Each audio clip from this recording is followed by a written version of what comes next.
Como se proteger do risco Brasil? Ouro em dólar. O que o investidor deve fazer com Americanas? Assistir de longe. No governo Lula 3, o mercado financeiro vai? Depender do Lula. Qual ativo deve sair da carteira em 2023? Ações de estatais.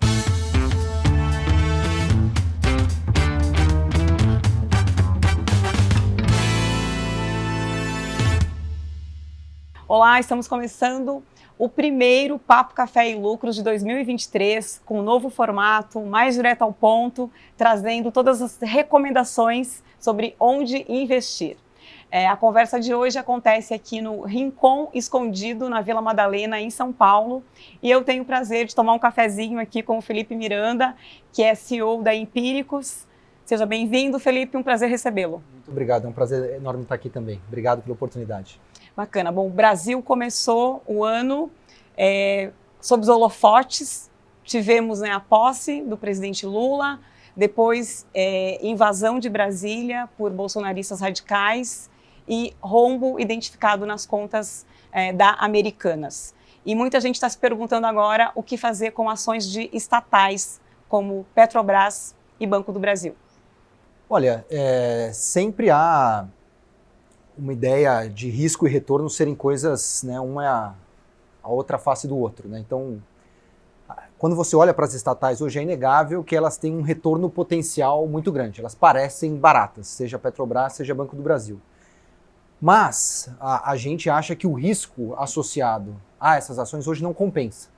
A gente entende que o governo dá uma sinalização clara do uso das estatais para se fazer política pública. Você pode entrar se isso é legítimo ou não, mas pragmaticamente a gente acha que, dado o nível de incerteza associado a isso, que o lucro da Petrobras, hoje a relação preço-lucro da Petrobras está 3 vezes. Isso é barato, mas esse lucro de repente ele pode cair 20, 30, 40, 50. Você não sabe a intensidade com que a Petrobras vai ser usada para se fazer política pública. Então, quando você vai olhar localiza, você tem ali métricas para você falar, eu consigo ver que razoavelmente localiza com juro a tanto, uma economia crescendo tanto e tal, vai mais ou menos assim. Claro que você nunca vai precisar qual vai ser o lucro exatamente, mas você consegue, dentro de um certo intervalo, fazer essa modelagem. Quando você vai para uma empresa que está numa situação dessa, um evento gigantesco sobre o qual você tem muita incerteza, você não sabe qual vai ser a política de preços, o que vai fazer refinaria, não vai fazer eólica, vai fazer solar, a gente prefere, nesse momento, ter alguns dinheiros que é melhor você deixar na mesa do que propriamente incorrer um risco desnecessário. É claro que depois vai ficar óbvio que era para comprar ou vender, mas nesse momento, diante da incerteza associada do risco que as ações incorporam, a gente prefere assistir de fora. E Americanas, é o momento de rever o portfólio? Olha, no nosso caso, a gente não tinha, toda a exposição que a gente tinha a essa história, a gente tinha uma recomendação short vendida nas ações da Ambev. A gente tinha uma recomendação também de não fazer nada em relação a Americanas. O mercado, de alguma maneira, sempre soube que a Americanas tinha uma dívida off-balance, mas nunca imaginou que fosse algo sequer metade do tamanho do rombo que anunciaram.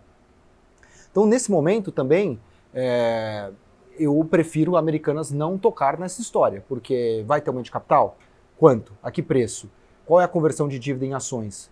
Qual é a condição de renegociação de dívida? É um tiro no escuro, isso não é investimento, isso é aposta, é você jogar uma moeda para cima e não é o que a gente procura fazer. Tem risco, tem probabilidade no que a gente faz, não é uma iniciativa determinista, tem muita incerteza, mas é um chute meio direcionado. Nesse caso, é um tiro no escuro completo. Então, a gente prefere também não participar disso. Já a Ambev... Não, eu só ia perguntar para quem já tem na carteira. É a mesma história, na verdade. O investidor, ele faz essa dicotomia na cabeça dele. Olha, se eu tenho, é uma coisa, se eu não tenho, é outra coisa. Na verdade, não. Se você deve ter ou não a sua carteira, todo dia você abre de manhã a sua carteira, olha para aquilo ali e decide, essa carteira é a melhor carteira? Se eu tinha Americanas a 15 e ela caiu para 2, ou se eu comprei agora 2, só importa daqui para frente, a não ser por algum planejamento tributário que você esteja fazendo que você pode se beneficiar de prejuízos acumulados. Fora essa situação muito específica, ter ou não ter ação ainda, a decisão sobre comprar ou não é a mesma. Quando você tem e você mantém, é como se você estivesse comprando ela naquele preço, porque você tem a alternativa de sair da Americanas a 2 e comprar uma outra empresa que você acha com melhor perspectiva. Então, a decisão para quem tem ou não tem é a mesma. Devo manter ou devo comprar? Essa decisão financeiramente ela é equivalente. Psicologicamente é muito mais difícil você realizar um prejuízo. O que, na verdade, é um dos grandes vieses comportamentais. A gente tem aversão à perda. A perda é muito dolorosa para a gente. O impacto que causa no nosso cérebro da perda é 2,5 vezes mais intenso do que o impacto de um ganho da mesma magnitude. Então a gente fica fugindo dessa perda, fingindo que ela não aconteceu. Mas ela já aconteceu. Quando a ação caiu de 15 para 2, você já perdeu 13. Talvez você vai se contar uma história de que vai voltar, mas na verdade, marcado a mercado, você já perdeu. Então é a mesma decisão. E na verdade, a recomendação clássica para o investidor é corte rápido os seus prejuízos e deixe os seus lucros correrem.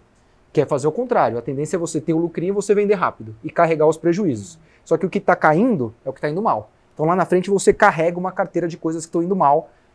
O investidor deveria ir na ponta oposta. Você ia falar de Ambev, que acho que tem até um ponto em relação à Ambev, entendendo que faz parte do mesmo grupo, né, de Americanas, e aí também acho que algumas pessoas têm já acendido um certo alerta em relação à Ambev, mas aí queria que você Exatamente. comentasse. A gente até deu uma pequena sorte, as coisas acontecem, a gente montou essa posição short, vendida, apostando na queda das ações da Ambev antes desse rolo todo, por achar que ia ter pressão de margem, um processo inflacionário com dificuldade de você repassar preço final e produção de cerveja caindo, sob a ameaça da mudança da tributária, acabando com o juros sobre capital próprio, que pegaria a Ambev na veia.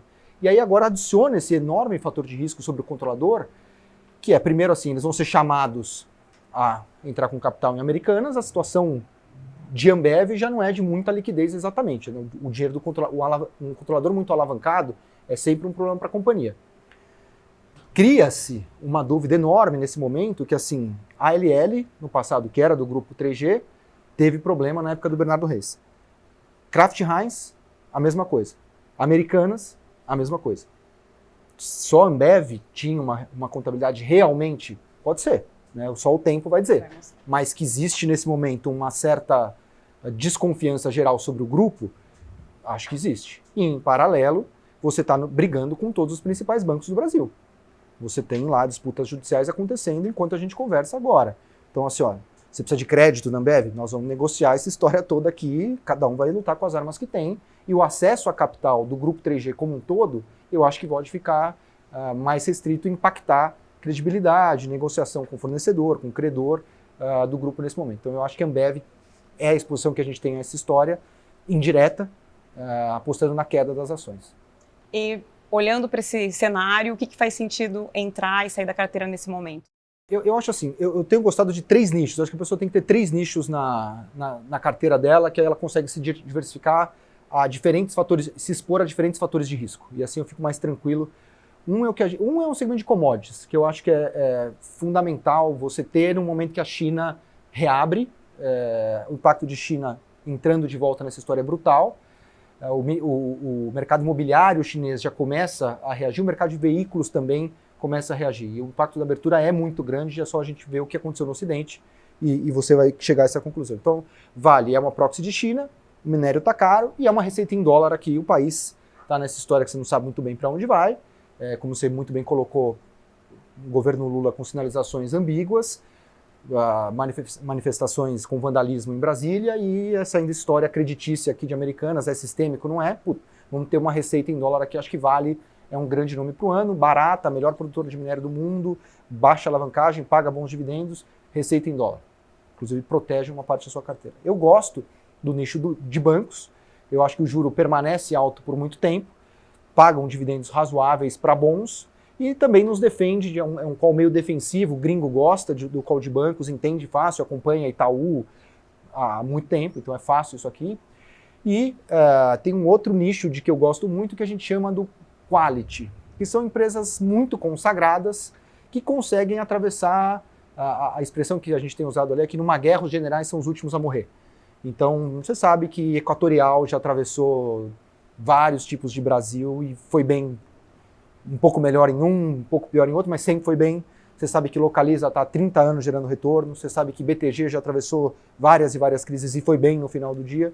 Então esse nicho quality dessas empresas de muita qualidade, que tem marca forte, barreira entrada, já atravessou muita crise, baixa alavancagem, balanço forte, a gente gosta bastante. Então tendo esses 3 nichos, Vale, Commodity, um Itaúzão, banco clássico e um Cosan, Equatorial e Localiza nesse outro, e BTG, você estaria bem. Felipe, a gente sempre tenta conversar com os nossos convidados aqui para que eles compartilhem com a gente uma história bacana, ou talvez possa ter uma experiência não tão bacana, que tenha deixado um aprendizado e que você acha que é interessante compartilhar e que marcou aí a sua trajetória. Eu acho que tem 2 grandes marcos aqui, um negativo, que eu acho que foi justamente quando a Empíricos, né, não é um nome aleatório, é uma homenagem aos textos empíricos que escreveu um livro lá contra os professores. Então você não acreditar num doutor que aparece lá e vem te dizer exatamente como é que vai ser, que sabendo mais que os outros. E esse é o erro, esse erro que eu cometi na minha trajetória,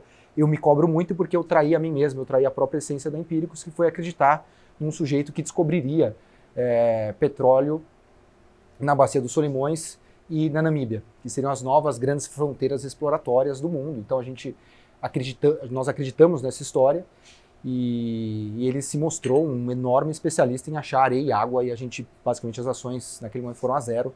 Então eu caí na narrativa sobre um assunto que eu não dominava em nada, que é a geologia do petróleo. Com o tempo fui aprender um pouquinho. Isso foi que ano? Nossa, isso deve ter sido... Eu tô com medo de errar aqui o ano, mas deve ser lá 2012, 11, por ali. E o outro, eu acho que assim, o paralelo que marca muito a história da Empíricos é a combinação ali do que a gente chamou de fim do Brasil na época, que era essa política muito intervencionista, muito à esquerda que a Dilma tentou adotar, levando o gasto público para níveis que uma hora explodiriam. Então a gente recomendou a compra de dólar a 1,90, falando que ia para 4, e todo mundo chamou a gente de louco e foi para 4. E isso combinado depois com a ideia de que o Brasil também tem sua solução. Então acho que não é que quando a Bolsa cai muito com a Dilma, final de 2015, a gente escreve a virada de mão, que é assim, olha, agora o Brasil ficou barato e é hora de comprar. Então, o que eu quero dizer com isso? Se formos por uma trajetória muito ruim, tem mais para cair, mesmo o fundo do poço tem porão. Mas se a gente conseguir algum tipo de solução razoável, esse país não tem muito cara de que explode. O próprio ministro Haddad parece que sentou naquela cadeira e foi empoderado da responsabilidade a que ele está associado. E tem, para até surpresa de alguns, nem é muito nosso caso, para ser sincero, porque a gente achava que o Haddad em si seria capaz de entender os recados do mercado, com a habilidade de ouvinte que ele tem, e moderado como ele é no trato e na conversa, mas acho que ele tem sido uma surpresa positiva, e a mensagem que ele passou em Davos vai nessa direção também. Então, se houver algum tipo de acomodação, o Brasil tem muito para subir também. Então a gente está essa leitura de tentar entender os sinais de um governo meio macunaímico, que é um pouco da característica do nosso presidente, que às vezes vai para cá, vai para lá, consegue meio falar com todo mundo, você não entende bem quais são os sinais, mas de alguma maneira essa história caminha. Se a gente for por aí, tem uma oportunidade incrível de você ganhar dinheiro em bolsa, com juro longo e etc. E o mundo nos oferece uma enorme oportunidade. Que assim, o mundo está querendo commodity, o mundo quer energia, o mundo quer comida, o mundo carece de mercados emergentes porque está pouco alocado nisso nos últimos anos, se beneficia da abertura de China. Então faço o paralelo da Dilma com a virada de mão, porque talvez a gente esteja justamente nessa virada de mão, cabe a gente fazer minimamente a nossa lição de casa e respeitar a aritmética básica das contas públicas. E o recado final para o investidor, só para visualizar aí o que vem pela frente em 2023? Olha, eu acho assim, primeiro é tentar ler, nesse momento eu acho que a dependência de Brasília nesse momento é muito forte. Então tentar ler os sinais numa perspectiva não ideológica. Então tem mais para cair se for na direção muito intervencionista, heterodoxa, mas tem muito para subir se a coisa mais ou menos se acomodar. Não é um Brasil grande, um Brasil que vai voar, juro caindo a 10 como poderia ser, não é aquele bom equilíbrio que o Paulo Guedes tentou perseguir, também não conseguiu muito, mas que seria o juro baixo por mais tempo e o monetário solto e o fiscal apertado. A gente volta para um equilíbrio do velho Brasil clássico, do juro, o fiscal solto e o monetário apertado, que é ruim para a Bolsa, mas que de alguma maneira tem oportunidade. Então acho que essa combinação de CDI, dólar, um pouquinho de ouro e Bolsa, acho que você atravessa bem o ano. Tá ótimo. Agradeço muito a sua participação aqui no Papo Café e Lucros e um feliz 2023. Para você também e para todos que nos assistiram. Obrigada a você também pela companhia. Nos vemos no fechamento de fevereiro. Até lá.